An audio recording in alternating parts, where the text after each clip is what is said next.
What's happening, everybody? Wow, I'm way out of focus. That's a little bit better. We are 1 week from the NFL draft, the most exciting time of the NFL offseason. I know everybody that follows us on this channel is looking forward to this. Whether you play Dynasty or redraft, it doesn't matter. At the end of the day, we are all football fans in one way, shape, or form, and the NFL draft is the best time of the offseason as it pertains to the NFL and everything that goes around. Obviously, free agency is very exciting, but there's more to it with the draft, right? It's the future of your team. It's the potential short-term future, more so long-term future. It's something it's something that everybody can get really excited about because every team has a role. Every team plays a part. Whether some teams are quiet during the free agency period. Your team's not super involved for one reason or another. Your team might not be competitive in season one way or another. The draft offers something positive for everybody. Now, of course, whether the team made the right pick, when it's your gut reaction, knee-jerk reaction, and also having time to sit on it after the fact, that's a whole different story. But going into the draft, at least that offers a glimpse of hope for everybody, right? So that's in 7 days. The first round is Thursday night. We will be, or the plan is to be here. The plan is to be here Thursday night. We'll see about being available here Friday night as well for rounds 2 and 3. The first round is 8 o'clock Eastern on Thursday. The second and third round, I believe, kicks off 7 Eastern on Friday. And then rounds 4 to 7, I think, are during the day on Saturday. So exciting time of year. Lots to look forward to. This is where we are, at this point, the diehards who play Dynasty know all the names, and around this time is when the redraft folks will start to learn the guys in the second and third tiers. I think everybody knows Bijan at this point. Everybody knows Jackson Smith and Jigba, Jahmyr Gibbs. Quentin Johnston, Jordan. They know the big names at this point. The redrafters are going to learn about the running backs based on the committees that form over the next 10 days. And how they want to start thinking about their plan of attack for the redraft season. So lots to look forward to, lots to be excited about. Roho, good to see you, man, as always. And yeah, today specifically, happy 420 to those who celebrate. That's the other fun time of April, right? So there you go.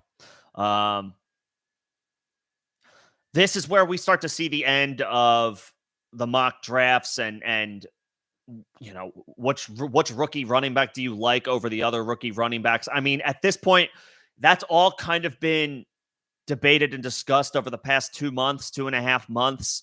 The time for speculation is coming to an end. Now, obviously, there's smoke in the form of what are teams going to do. But as far as from a fantasy perspective, do you like Sean Tucker more than you like Zach Evans? Do you like Tank Bigsby more than you like Devon A-Chain? All that stuff. I mean, at this point, especially with the running backs, I only name the running backs for this very reason. It's so draft capital and landing spot dependent. Maybe more, it's landing spot more than draft capital, just because the way the league devalues running backs, you can't rule out a 4th round running back automatically having bad draft capital, right? It's just like, well, it's not that anymore with running backs. The league has caught up to the notion that running backs are devalued when it comes to winning NFL games. But what matters from a fantasy perspective in that regard is, so where did they end up? The guy was drafted in the 5th round, but who's his competition?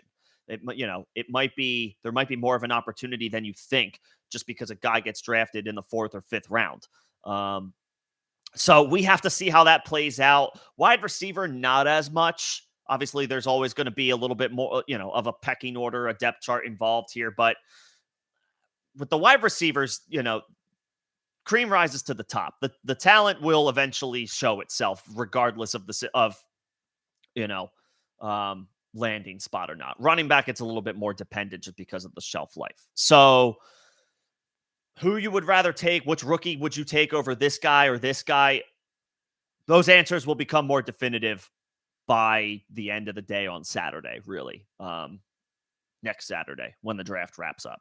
So that's going to be a lot of fun. It's going to, that's when you can really start to break down a player. You can look at a player now from a talent perspective, from a production in college perspective, and from an athletic perspective, and look at all the data that's available out there because there's so much of it. You can look at all of that, but once we know the landing spot, that's when you can really start getting into the nitty gritty. The diehards, I mean this in the most loving way I possibly can because I feel like I'm one as well. But like the degenerates, the ones who have already drafted their rookie drafts in Dynasty, like the hardcore people, this has been their time to shine. But for the majority of people, the drafts, once the draft happens, your rookie draft is more likely to follow suit after the fact. And when you know the landing spot, that's when it really starts to get fun from a coverage perspective, which of course I'll continue to pump out, rookie videos. We do those way too early, quote unquote, profiles prior to the draft. And then after we know the landing spot, it's like, all right, who's this guy's number one, number two, if it, and number three, if it applies. Competition for work, for opportunities. That's where you can really dig into things. And that's where it gets a lot of fun. That being said, I'm a degenerate myself. I'm constantly sitting in my dynasty leagues like, come on, guys, let's have a little bit of activity. Let's have one trade this week. Doesn't even have to be like in 3 days, just like this week. So, that's where I'm at. As far as I'm looking at the chat, as far as Bijan to the Eagles, Rojo, I am going to stay on this until I actually see it happen. I don't believe it's going to happen. I know every single situation from every single year has to be separated from every other situation of previous years. I mean, maybe I'm too far down the rabbit hole as far as just believing the best theoretical way to use and allocate resources.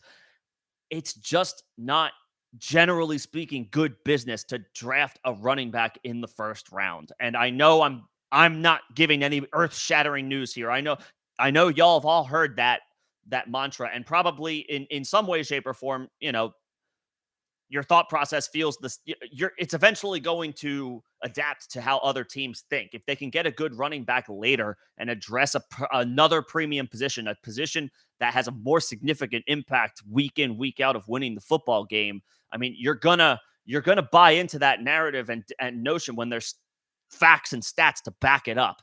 That being said, Bijan Robinson, by all accounts, just the eye test and also through every metric and every scouting report and what every expert is saying about him, is on another level at the running back position as far as a player, what's expected of him.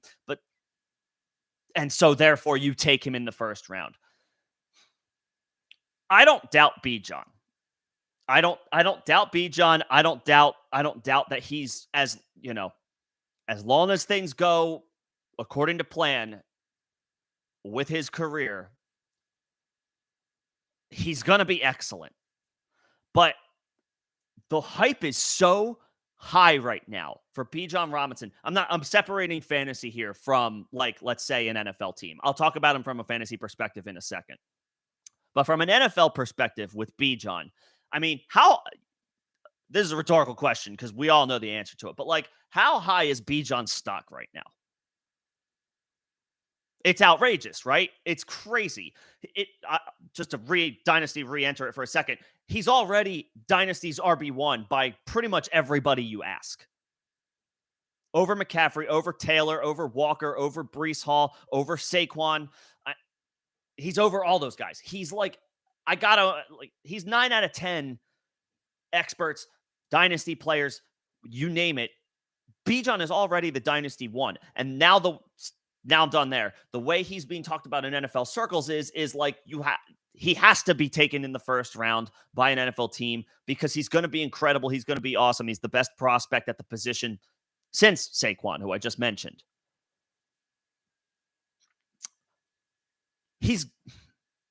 he has to have a Hall of Fame career at this point for that to, for it to pay dividends to take him 10th overall. And by all accounts, he could do it. It's crazy, but it almost feels like that's the expectation for him at this point, without him having played it down in the league. And anything short is going to be like, 5 years from now, well, should they have taken him? Those are outrageously high expectations, man.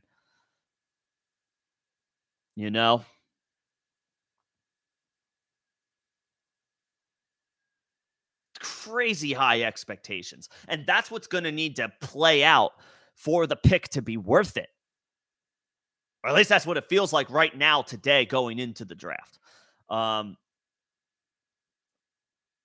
not sure that there's a player at 10 I am pounding the table for this year, which feels kind of strange to say.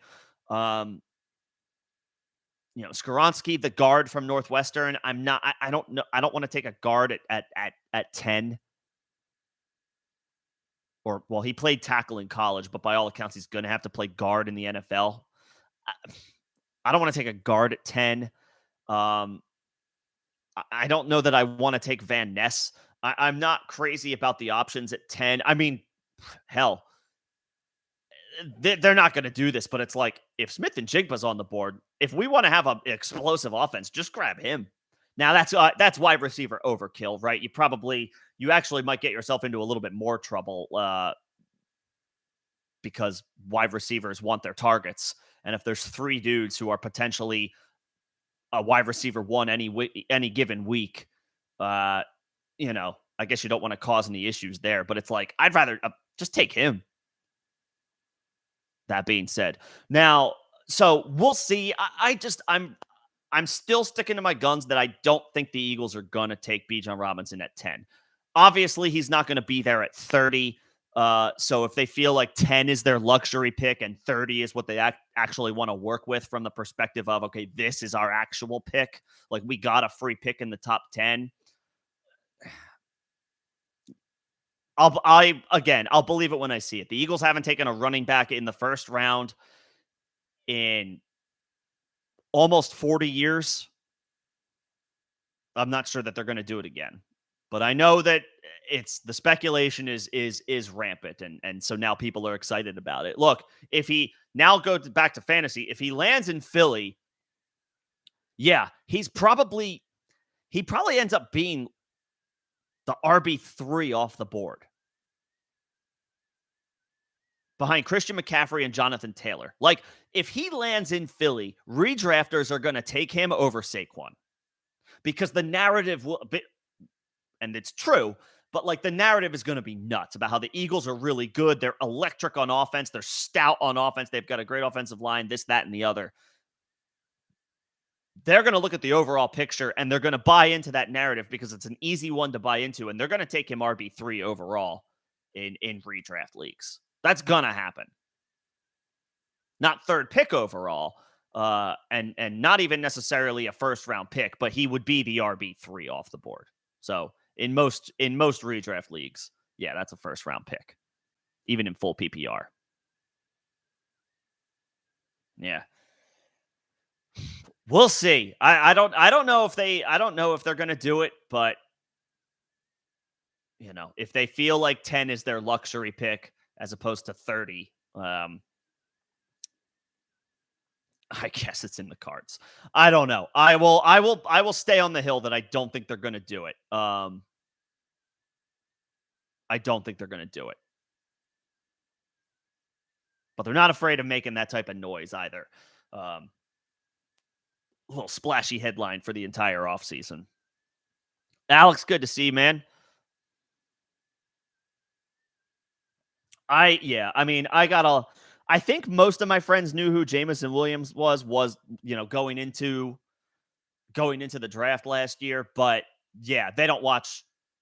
I have very few friends who watch the college football playoff, let alone a college game during the regular season.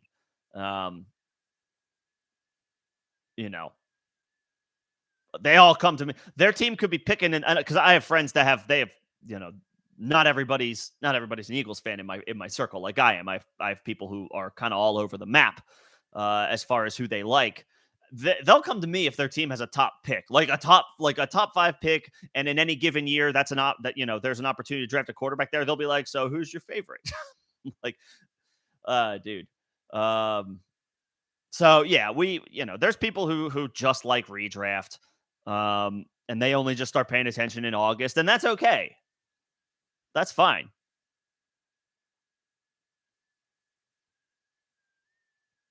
But then, of course, if you've got a dynasty rookie draft, yeah, it would be good to know these guys.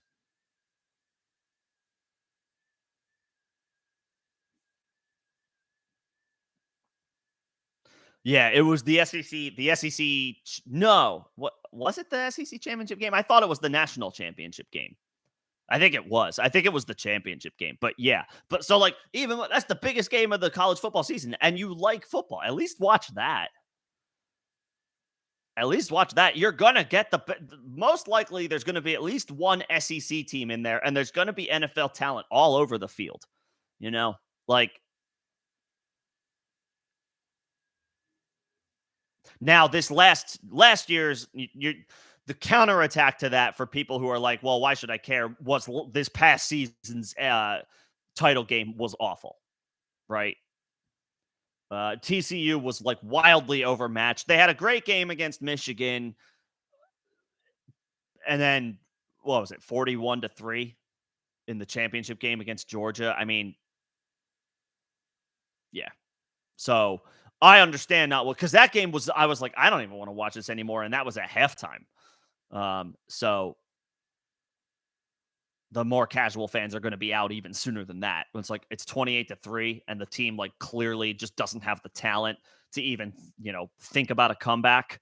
Um, yeah, you're going to lose a lot of people that way. So that's the black eye. But I mean, if you're going to get a Georgia versus Alabama like you did in 2021, or was that or in 2022, like that's got to interest you.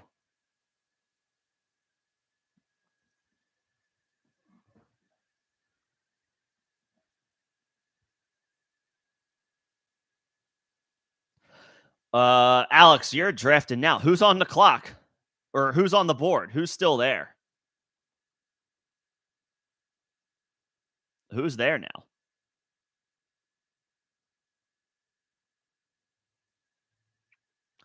Like at 201, 201 with crazy tight end bonuses, and the big two are off the board. I mean, like, did Flowers fall?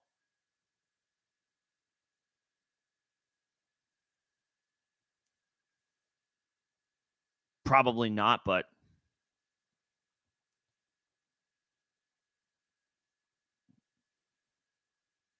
like I've warmed up to Tank Bigsby. Um, Not sure how crazy I am about Josh Downs, but if you need receiver, like if you could really use a young prospect at receiver, could take him. Definitely warmed up to Tank Bigsby recently. So one of those two guys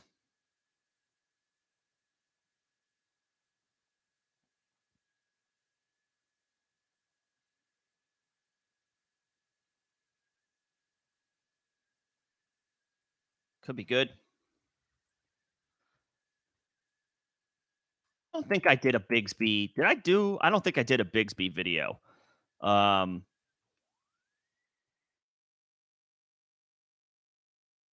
I mean, he seems to be the stock on him. The stock on him seems to be going up. Um, I mean, he's not super fast. Ran a 4.540. Like that's not terrible. Um,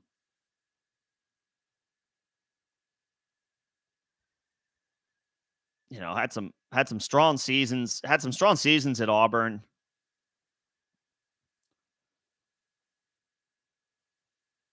Like, can catch the ball.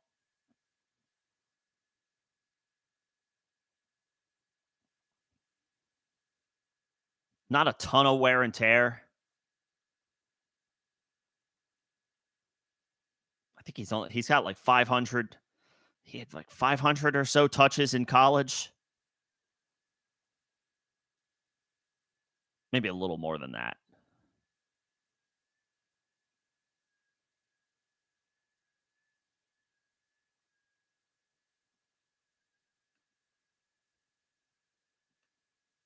He's interesting. Yeah. And it's Tank is you would you just automatically think, well, is this dude a bruiser? Is this guy a bulldozer? I mean, he's 6 foot 210, but he's not like, you know,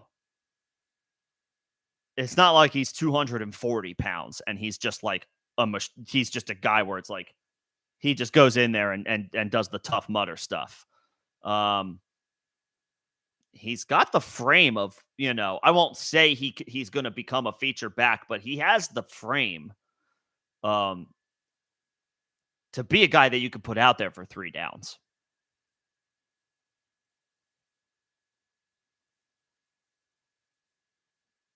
I have very much warmed up to him. I think he's going to be again. Well, let's throw this out. We'll throw out the landing spot crap and the draft capital stuff. I think as long as Tank doesn't get completely buried somewhere, he's going to have a role this year. He's gonna be involved. He's gonna be contributing on a team this season, his rookie year. So yeah, Alex, let me know who you got. It hasn't started yet. Oh, it's okay. Got you. Uh, got you. Okay, yeah. I mean, if Mayer is gone, if Kincaid is gone, yeah, I don't think I would, just because it's that super bonus for tight ends. I don't think I would reach for the third guy here. But depending on if you have another pick, Alex, in the second round, Sam Laporta is super interesting. Like if you don't want to take a tight end with the 201 because a couple of guys that we were just talking about are available, if you can acquire another second round pick, or if you have like the 205 or something like that in the double premium, um, I wouldn't be afraid to take Laporta.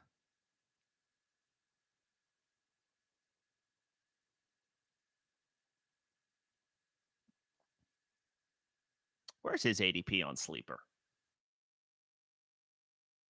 Oh, wow, it's really low. I mean, I guess, Alex, depending on how savvy your league mates are, I don't know how I forget I'm not sure how deep their breadth of knowledge is on the rookie class, but on Sleeper right now, Sam Laporta is free, even in rookie drafts.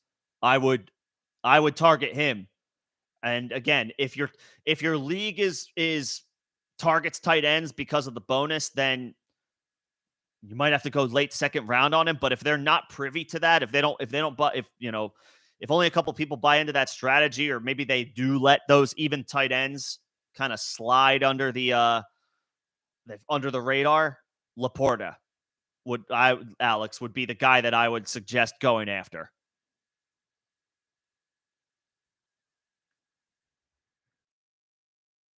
As RAS score 9.02. Yeah, I mean, so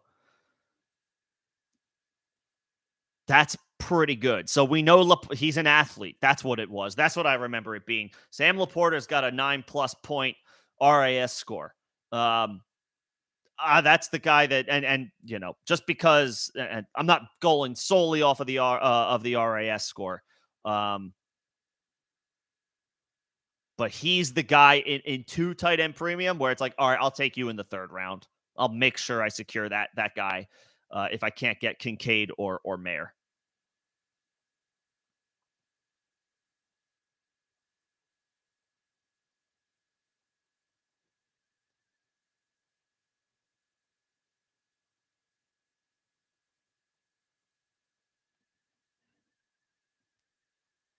He's interesting.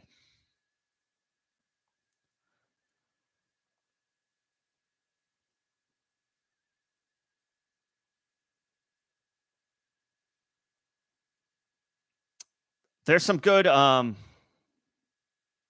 Well, you grabbed Bellinger. I mean, yeah, Waller hurts his stock.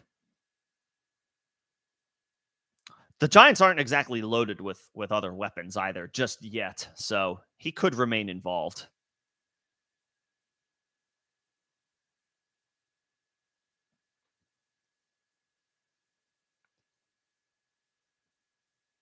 So he's 6'3". Hmm.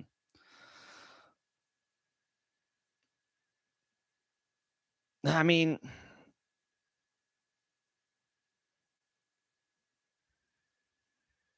I guess that's not the best.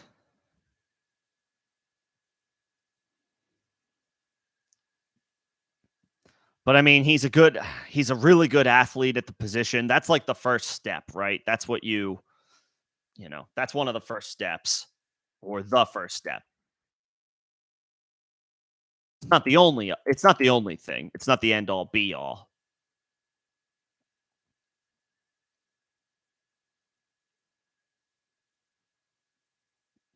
But I'll take that he's an athlete. I mean, it's a deep shot, right? I don't think you're not expecting anything for this year.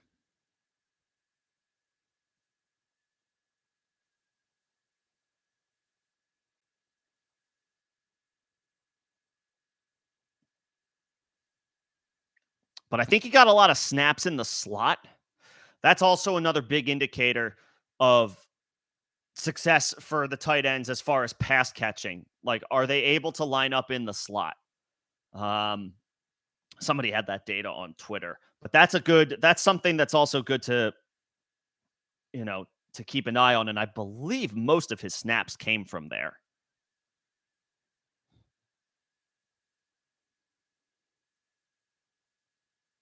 He's not I can't imagine. There's no way he's a first round pick because I don't think Michael Mayer and Dalton Kincaid. I don't should. It's real dicey to take a tight end in the first round because it takes them a lot. It can take longer for most of them to develop and be in the full package as far as catching and blocking, right? Route running, catching, and blocking.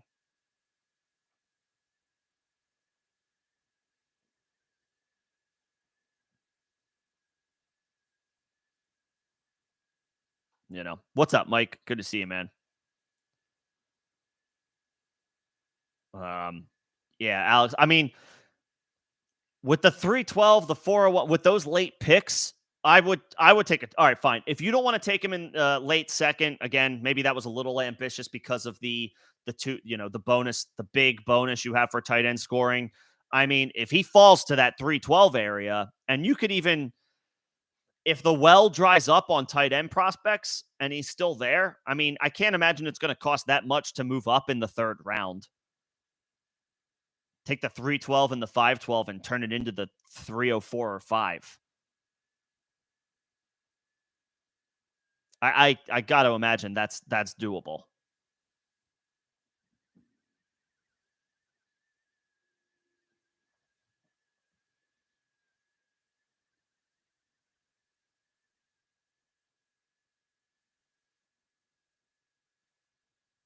You know, I would think that's a good league to be patient with tight ends and to want to load up on a bunch of young guys any given year and have, you know, have one or two waiting in the wings and have another one or two on your taxi squad.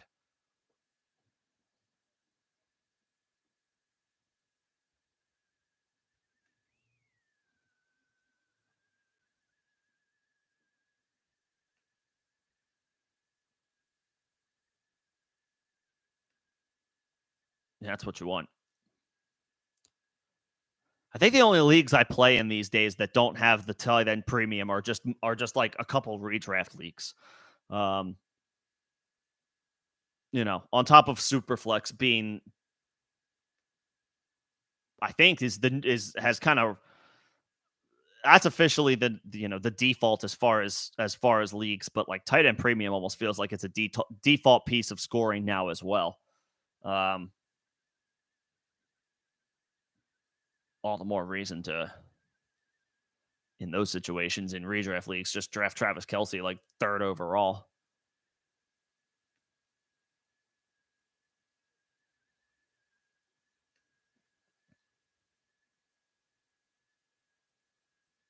You know, um, and then obviously similar to the guys that get drafted, this is Thursday is when we're most likely to see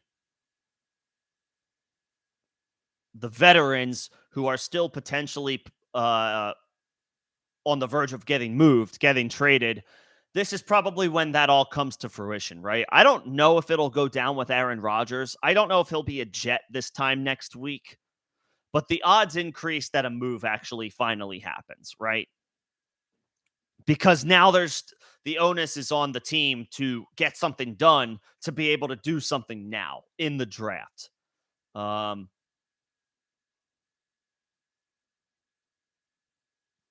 they're going to, so the Jets, the onus is on the Jets to actually get that thing done with Aaron Rodgers. And the onus is going to be on whatever's the situation is with the DeAndre Hopkins sweepstakes. It makes sense for them to get that done as well. Hopkins is not going to cost the team a first round pick, but he is going to cost somebody at least a day 2 pick. So that's when we'll really start to see the movement. I would think that this is the time where, consider it a mini trade deadline. Obviously, you still have in season, but going into the when you get into mandatory mini camps and obviously training camp, you want the guys who are going to be on your roster that year on the team, not at the trade deadline. So there should be, I would think, a lot of movement. The NFL has definitely embraced more of what happens in the NBA as far as moving players. It used to be that, like, free agency used to be so sparse and trades used to be so rare. That's not the case anymore. There's surely going to be somebody moved that we don't expect to get moved.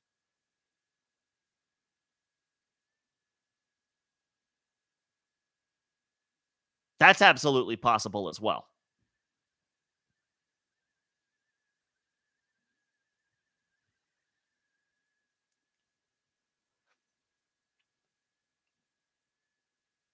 So the time for speculation is pretty much done. This is just, we're now playing this final waiting game to get to the draft. Again, the plan is to be here. The plan is to be live for the draft, for draft coverage Thursday night, 8 p.m. Eastern. We'll be talking shop all through the night. That's the plan. It's going to be a lot of fun. Alex, I'll take your couple questions here. And if nobody has anything else, might shut this guy down a little early today. Just wanted to pop in, see how everybody's doing with 1 week to go before the draft, and we'll be in it for the long haul that night. So it's gonna be fun. As far as Lance for Kirk Cousins, Alex, I mean,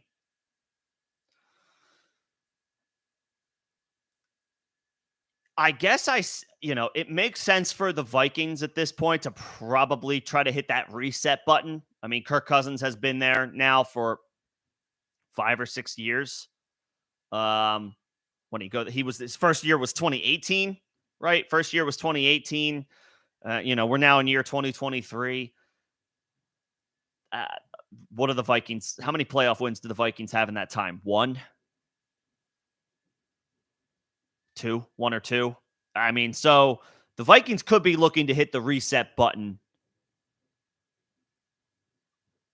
Whereas obviously the 49ers were a quarterback away from making it a more competitive NFC championship game. So they're ready to, win now. Here's the thing is does Kirk Cousins give you a better chance than, say, Jimmy Garoppolo did last year? I guess in theory he does, but like we can't sit here and act like Kirk Cousins is like a significant upgrade. So like from this perspective, I'm asking, like, do the 49ers want to do it, right? Do they want to give up on the guy that is the trade they want to make? And obviously there would be other pieces to this as well. Is the trade that the 49ers want to make a young quarterback who, let's be honest, really hasn't had a chance yet? We don't know if he's good. We don't know if he's bad. Anybody who sits here definitively tells you one way or another that Trey Lance is good or Trey Lance is bad is speculating. That being said, you traded 3 first-round picks for him. Do you really flip him when he's still only, 23, 24 years old? For a 35-year-old Kirk Cousins who has, 1 or 2 playoff wins to his name? Okay, he's 34. He'll be 35 this year, though.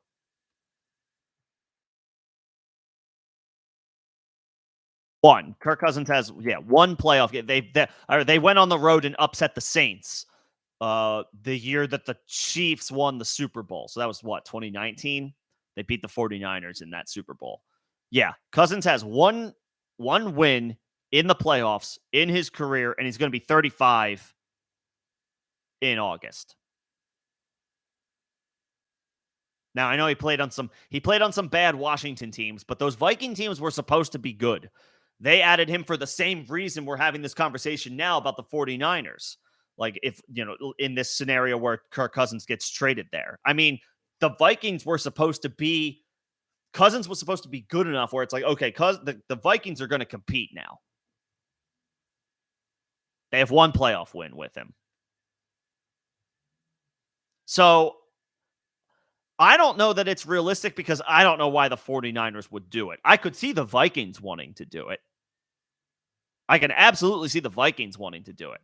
I can't see the 49ers wanting to do it. As far as Dalvin Cook, yeah, I mean, and yes, you should be trading for Madison, but here's the thing.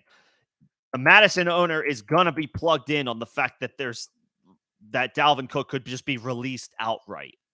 And he's going to be 28 years old this August.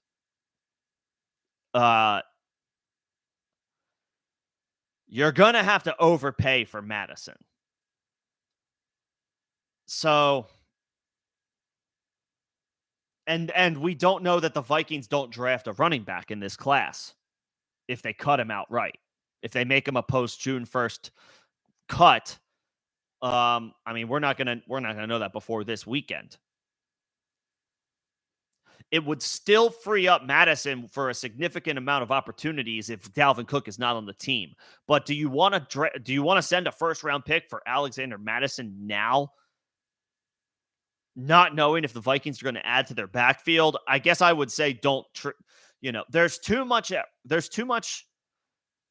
The price is high right now, and there's too much unknown about the Vikings backfield, where I'm going to backtrack and say, originally I was like, yeah, trade for Madison if you can, but the price is probably too high, and there's more risk involved than than the Madison owner probably would even want to admit if they don't actually realize it already. So his price is going to be sky high because from their perspective, they can ask for a lot because Dalvin Cook is going to be 28 years old and is a cut candidate anyway, or that's what the rumors are right now. On top of that, there's a non-zero chance, and I know the Vikings have a million needs on defense. I am well aware. But if their plan is to cut Dalvin Cook, they're going to replace him with somebody probably in the draft. It could be a 5th-round pick or a 4th-round pick. Say they spend their first 3 picks on defense because they need to. The possibility still exists that Madison is at best the team's 1B. Like, you don't want to trade a first-round pick for A.J. Dillon, so why would you trade a first-round pick for Alexander Madison? I know Madison had a better season, but it's coming from the perspective of we can't sit here prior to the NFL draft and say that this is going to be Madison's backfield, whether Dalvin gets cut or not. The asking price is probably too high. I mean, if you can throw 2 seconds at the guy who has Madison, or girl, the person who has Madison, if you could throw 2 seconds and they say yes, and maybe they're like, you know, maybe it's like the 204 or the 205 this year, and it could be a late second next year or a mid to late second next year. Like, sure, you could roll those dice, but you're probably not going to get him for that. It's probably at this point, if I had Alexander Madison and somebody came calling, I would ask for a first round pick. And I don't think I'm going to get that from anybody.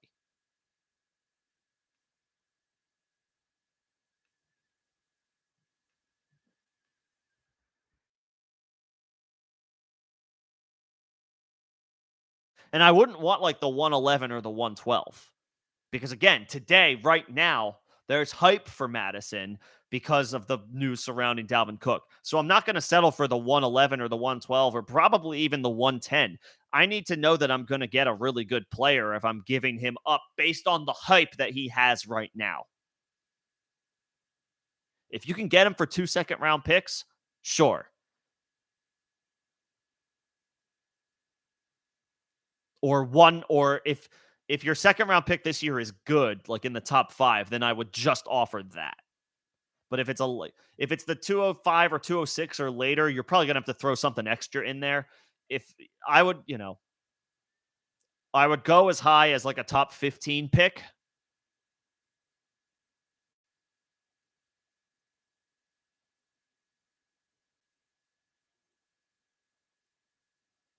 That's about as high as I would go. One top 15 pick or one late second and a second like next year. But they're probably not going to go for that. If they do, great.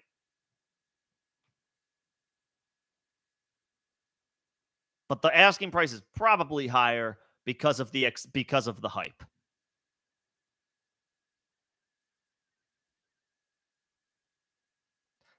So I'd be cautious about Alexander Madison. If like he's he's not somebody I would be actively targeting. And again, it just kind of goes back to the notion of I have a hard time buying any running back in Dynasty right now, just because there's decent running backs in this year's class. There's depth beyond Bijan at the running back position in this year's class in ways that are not at wide receiver and tight end. Which means there's a lot of murky backfields on the horizon in the NFL. There's going to be lots of backfields where it's like it's a hodgepodge of 2, maybe 3 guys, and it's going to be like, how do I navigate this? So to that point, I would not be trading more than a decent second round pick for Madison. And then on the flip side, if I have Madison, I wouldn't be accepting that because of the potential. So he feels like a dude where it's good, regardless of your scoring, regardless of your league, it's going to be difficult to come up with a deal where both people are happy right away.